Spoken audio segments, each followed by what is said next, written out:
welcome to another episode of Oshkosh Area Politics. I'm Paul Esslinger, former mayor of the city of Oshkosh, joined by co-host Ben Schneider, former school board member.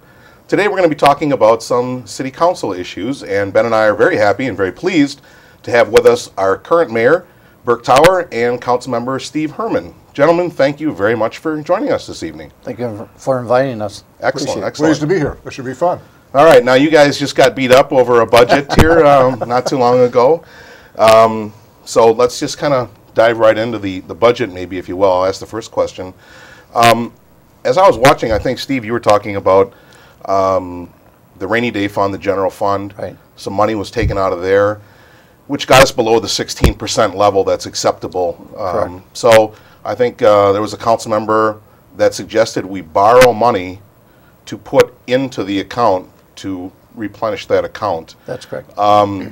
I don't remember how you guys voted on it. If you can comment how you voted and if you think that's a good business practice to do that. Well, what we found out during the budget process was that we actually had room in the tax levy to raise the levy.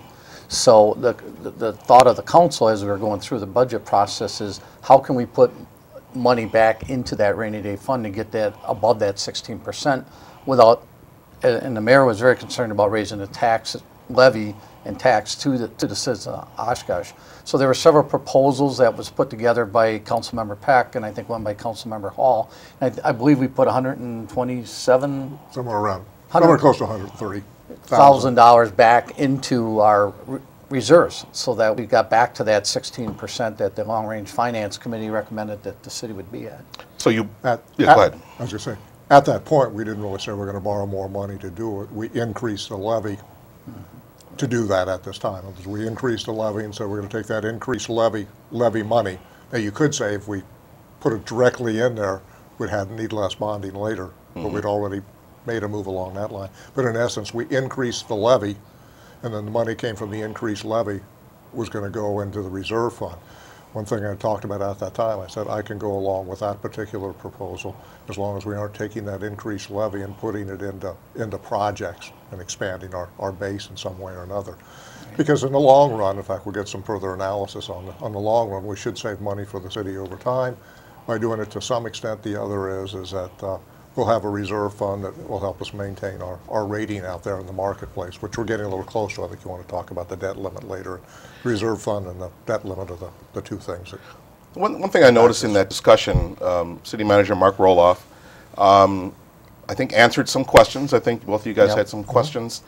For me, as a council member, I wouldn't be comfortable with borrowing money to put into a rainy day fund. It just doesn't make sense to me. But I noticed that Mr. Roloff really didn't step up to the plate and make his determination of whether he thought that was a good idea or a bad idea. Mayor, do you think No, I don't think he did, but from the perspective of the council, we were increasing the levy at that point to do it. So it was going to be the levy, the tax dollars that would come in to do that particular thing, to save the rating to some extent, to keep that reserve. As you know, we set up a long-range financial planning committee for the city several years ago, and that's been one of their recommendations, that we maintain that reserve at 16%. So that actually came back to us as a thing to do. Right. Wouldn't it have been best not to just taken the money out of the account so you didn't have to replenish it? We didn't have a choice at that time. We needed to move some of that money to cover some of the things that the council felt that we needed to put back into the budget, and then we decided that as long as we had room in the levy to do that, it's not really borrowing money to put back into the finance part of it. It was raising the taxes, and that's why the city manager didn't want to kind of take a stand, I guess, because he knows how that, we're the elected body, and how the citizens would reflect to having that increase in their taxes. I think you have to go back to why we went below the 16%, which I think was essentially your question. Right. Why did we go below the 16%? And it was probably because we didn't make, in hindsight, what was the best decision, is that we made an assumption regarding what the pay was going to be for police and fire. And then we ended up, as you know, we were kind of hoping that they wouldn't be excluded. And it didn't happen. Like the others, it didn't happen. So as a consequence, last year, our budget, which we already had figured out when that final decision was made, we didn't have money to pay. So that was the money that came out of reserve. It came out to the tune of about $800,000. Now, fortunately, we had saved some other money during the course of the year that helped pay some of that back in, so we were not down $800,000. Right. And so actually, but the reason that we took it out is we really didn't have a choice, and it had to do with the collective bargaining at that particular point in So, time. just to be clear then, for that fund, you raised the levy to replenish that. You didn't float a municipal bond No. to put money in No, the... Okay. No. Right, we now I'm raised the clear. levy. Now, you could say we wouldn't have to raise as many bonds That's later, correct. so I mean, you could follow that logic. So we didn't borrow money, in essence, to put back into that fund. It came through the levy. Okay, got it. What is the proposed tax increase? We will be receiving our tax bill in a couple of weeks here. 1.6% in the city. 1.6. Yeah. So to summarize, the council excess levied to put money to get to the 16% fund balance. Right.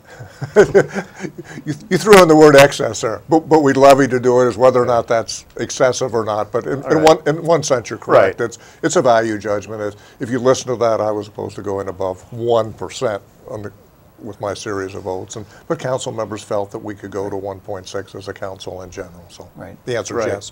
Well, I guess you levied above the amount that you anticipate spending to basically bank it in the rainy day fund, Rainy day the general fund, fund, right. or the fund balance. Right, because So just to clarify for our viewers, Right. 'cause, Sure.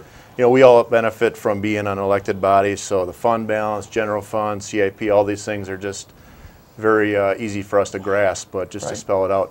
Since we're on the topic of the budget, there's a lot of talk about the amount of borrowing that the city has done, and you know, that's certainly a topic of conversation right now.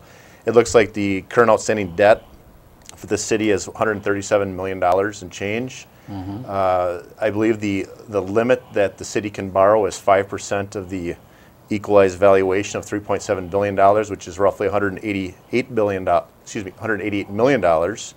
How much borrowing is the city going to do with the 2013 budget cycle? Well, we've actually cut our borrowing considerably from last year. We're going to borrow about $45 million. Well, we're going to have $45 million in capital projects, which will be most of the borrowing that'll come So out. then- And that's down from 72 last year. So we made Okay. a rather substantial reduction in that amount of money. So there's that talk about being at 75% of that 5% equalized Right. value, or being at 75% of $188 million. Right. After this year, where will the city be on? This year That's- will be at 73%. Okay. And that's a little bit higher than last year, a little bit higher than the year before, but if you go back a series of years, if you go back about 10 years, by the time I came on the council, when you sort of came on and you'd already been on, we were as high as 81%. And actually during the years that we were on the council together, that came down into the low 60s, and then it went back up into the high 60s, and if you look back the last 5 or 6 years, it was 67 to 70%, about 71% last year and 73% this year. So at what point in time, because obviously that outstanding debt needs to be paid for out of the general fund, and I believe just under 30 cents of every dollar taxed From there, right? goes to debt service. At what point in time do we kind of hit that circuit breaker, that excess point where too much is going to pay for past consumption or past project, and not enough is going for ongoing dollars towards police, fire, sewer? I mean, what, you know, I know the Moody's says 75%, the bond rating agencies, but really, how much should go out of the general fund towards debt? Because, you know, 30 cents of every dollar is going for past projects.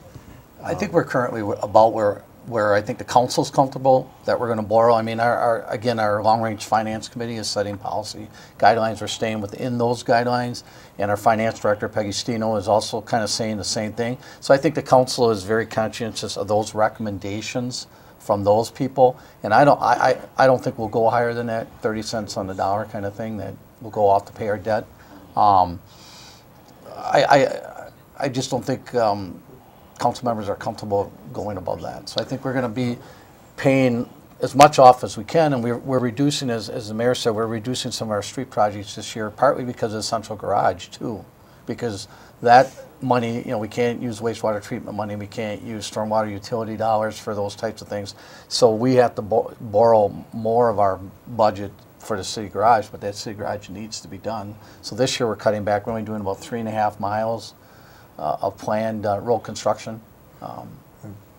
Yeah, several things here. I think we're at the critical point. Yeah. I think the council's at the critical point. And actually, we've taken several actions this year, and I think we'll, with the budget next year, whoever there will do it. In fact, I was talking to Peggy Stino this afternoon about this. One of the things we did is we did limit our borrowing this year. We went from, I mean, our capital projects from 72 down to 45, to at least even keep it at 73. The second thing we did this year was we put aside in our actual operating budget, before the budget came to us and we made a change, another not like $980,000, which is going directly out of operating dollars to keep our borrowing down. We actually have a line item. And at the recommendation of the Long Range Planning Commission, they want us to have a line that's basically for replacement of plant and equipment. What we're doing this year is putting, and they recommend kind of between 1% and 2%, we're putting about a little less than 2% of the budget into actually reducing what we're actually going to end up bonding at the end. The other thing is, Mr. Herman mentioned before when we had a little casual conversation there, is we're going to try and make sure that we're very careful about the things that we go in and bond for in the future. As you know, Paul, historically when we used to identify a number of equipment purchases, if they were below what you'd call really capital purchases in life, to make sure we kept the tax levy down, it was easier to put them into capital purchases, and we're getting away from that practice, so that practice will reduce it. So I think we're doing a number of things right now. The next thing we're doing is that we plan to have or the council, depending on who's on that at that time, plans to begin the budgeting process as early as June and talk about what the major issues are ahead of time rather than wait until the last minute. So I think we're beginning to attack that problem in ways we haven't in the past. Is there a policy that prevents the council, future councils, or, you know, is there a policy that sets a guideline that capital expenditures should be defined this way and expenses should be defined this way? Because I know, for example, I mean, we're hitting that limit of 75%, and we're backing off of capital improvements that, you know, we're not doing as many streets. And I know the survey went out several years ago that city residents says we need to start doing more streets. And to the credit of the city manager, responded well, really put a big push to get that backlog shrunk. And clearly there's been a very concerted positive effort to reduce the amount of stormwater problems. So, you know, as a resident of this community, I become concerned that now we're slowing on what we're doing for the needs because we've borrowed, in my opinion, maybe a lot on the wants in the past. So how do you balance that out? Well, we don't have a current policy on that. Again, it's a recommendation of Long Range Finance Committee and the finance director. Could it go to a policy? Yeah, I think it could someday go to a policy that says, you know, this is operations budget, this is the purchasing budget type thing, and maybe we'll go that way. But I think we still want to have some flexibility, and so current council and future councils, I think, are taking the committees that we've put together, and again, when Paul was mayor and council, having that long-range finance committee, who are experts. There's a lot of people in that committee who have backgrounds in finance and know how to work budgets, and so their recommendations have really helped council, because you know from being in your time on the school board, those budgets, when you look at them, those numbers are just overwhelming unless you're a really good numbers person, and so it is difficult, and so we're taking their recommendations. So will there be a policy someday, maybe down the line? Well, I think it could. It could happen as early as next year. As I said this afternoon, I was talking to Ms. Stino about next year, and she wanted to know what are issues that the Long Range Finance Committee could be working on, and then wanted to talk about how we could do budgeting next year earlier.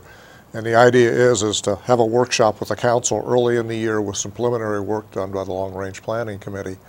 And then at that early workshop, as early as early June, talk about the parameters for the budget. This year we really didn't, the council didn't establish parameters, and that would be one kind of parameter they might recommend. There's a general rule of thumb out there, 10 years or more you can do it in capital, the way the city's been doing it, but it hasn't been richly adhered to at times. Me? Sure. Thank you. Guys, now the Act 10 has been, I don't want to say put to bed. There's probably still some hauntings out there with that, but by and large, we've ascertained whether we've been either successful or not successful. I think with the school district, they came up with about $3.5 million because of the reality there. But as far as the city of Oshkosh, you know, without getting into all the politics of it, I think maybe just from a financial fiscal standpoint, Act 10, was it successful or was it not successful? Why and why not? I'll give you a short range and long range answer from Okay. that standpoint. I think in the long range it was successful in many ways with a couple of exceptions. I think in the short run it was difficult for us, primarily because they excluded over a third of our workforce, Yeah. and we still had to pay those, and we didn't get any reduction as a result of that. So the net effect in the short run is that we probably lost over $1 million as a result of it, because of that and because of a number of pools that they reduced that we typically come from. There's a transportation pool out there and some other things. So in the short run, we lost money on the deal. In the long run, I think it's going to be good for the city. I think if he had done it a little differently, and if he had not excluded certain groups, it would have been a better proposal. I mean, if you're going to do it, you got to do it all the way. Where the municipalities got hurt was in the exclusion of police and fire and transportation, which represents over a third of our labor force, close to 40% of our labor force, and it's even more of that as a percentage of the budget because they tend to be the highest paid employees. So short run, it hurt us drastically. We had to make up that money. Didn't we have, Long run. wasn't there savings of about $900,000 though?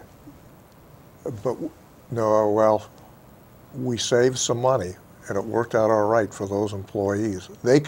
What they cut us in total, and then what they cut in the pools that we've typically been able to get into, the transportation and some other pools.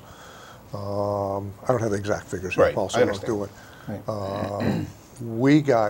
We got cut more than we benefited by the savings by the employees. I said the biggest thing was because of police and fire, Yeah. because we got no benefit. Should we have should the governor have included the police and fire and transportation? If he was going to do it, he absolutely should have. And I think that's what the League of Municipalities said. They recommended some other things that were different from Act 10, which I think would have been, could have been fine. He could have taken a different direction.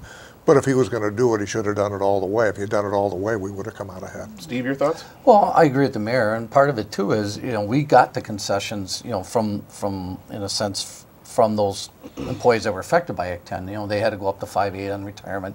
They went to 12% on insurance.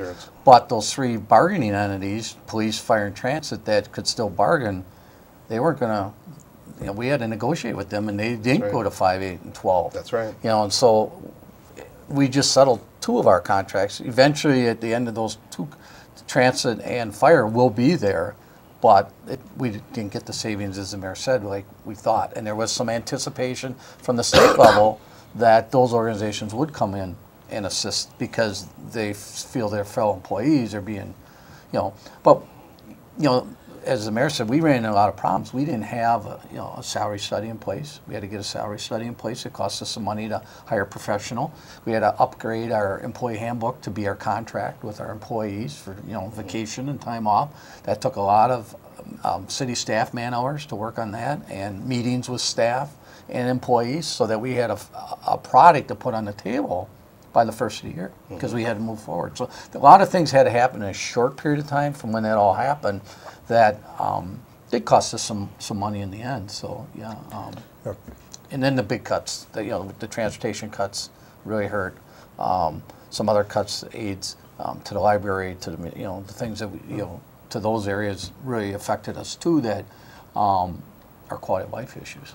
In the short run, it cost us in a lot of ways, in addition to creating a situation for us where we have inequity among our employees, which is a very difficult issue to deal with, and we're going to have to spend some more money on, so that's difficult. Excuse me, Mayor. Another area, you know, the school district was able to save quite a bit of money because they weren't self-insured. They were with the Wisconsin insurance, whatever that. Educational Association. Educational says we were always self-insured, so there wasn't the big savings there like the school district was, because we were already shopping out our insurance. And I brought that up during the budget, and even earlier we had a workshop on our health insurance, because, you know, I wanted to see are we actually saving dollars in being self-insured, and we are. So in the end, that was a good exercise, that we are saving dollars by being self-insured. So we didn't gain the insurance side like the school districts did, because of how we were being insured.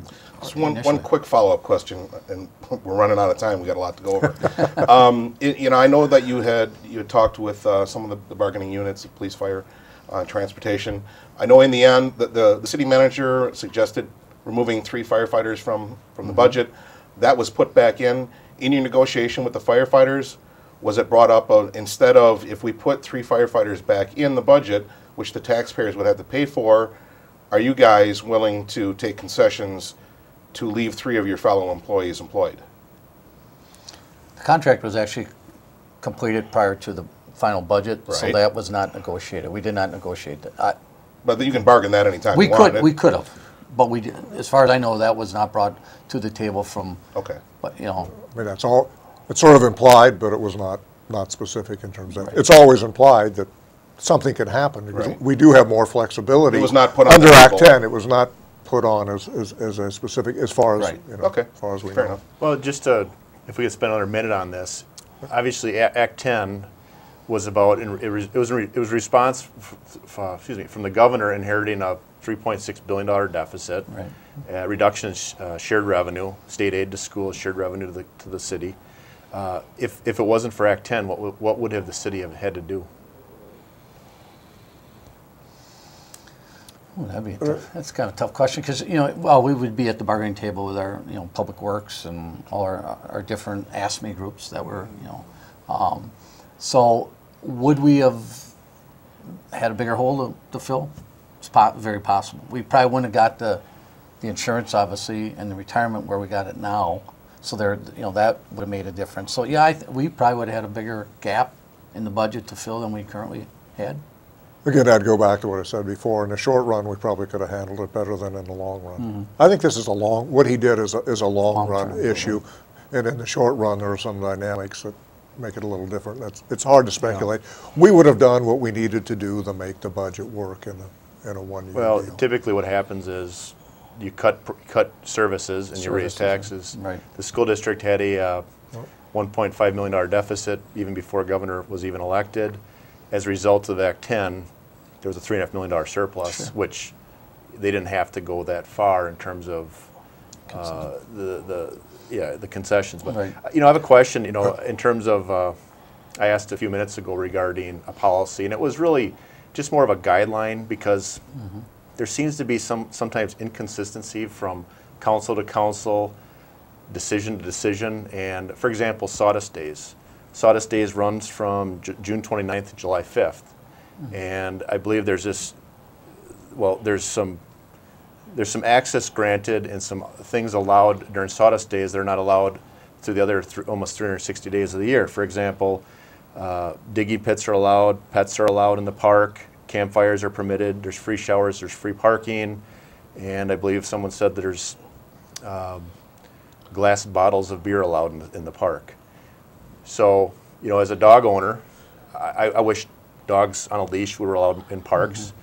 Why is that fair to kind of change the rules for Sawdust Days to accommodate that event and really grant special privilege for that period of time, but really through the other 95% of the year, residents of this community are not granted those privileges?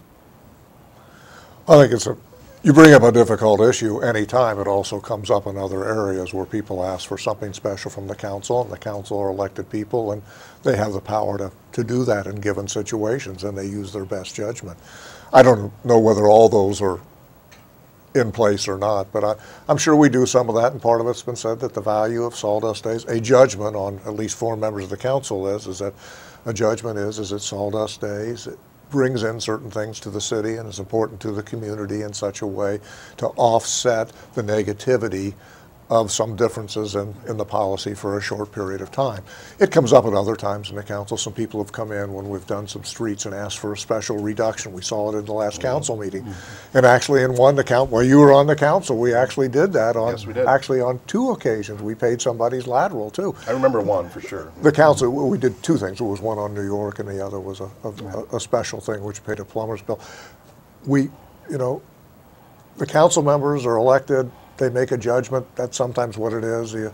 It comes out in some ways that are hard to explain, and not everybody will accept. But those are judgments that are made, and we have to take our shots as a result of it. Well, and I'm not here to take a shot. I'm just No, trying to no. understand. I'm saying no. It's a fair shot by people to say they can do it and I Exactly. can't. I understand and that. I think part of the reason why you may interpret it as a shot is, I don't know, is there a rubric by which the council says, this is worthy of granting a special exemption, or is there not, or is it just basically if you get 4 votes, you get the 4 votes?